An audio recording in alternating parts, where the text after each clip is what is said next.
How to blur a background and story on Instagram. Hello everyone, welcome to this channel. I'm here to help you out today. So without any delay, let's get started. So first of all, launch the Instagram application on your device and make sure that you're logged into your account.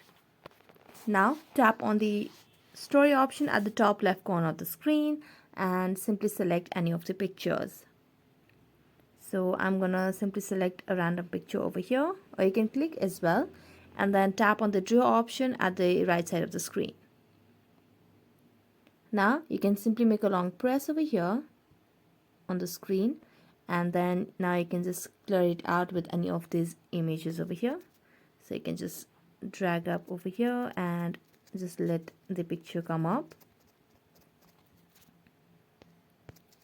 So you can just use it over here, and let's just remove it. So let's just select the picture over here that you'd want to show, otherwise, and next other part you can simply blur it and then simply tap on the check mark, and there you go. So that's it. Thank you so much for watching this video and see you next time.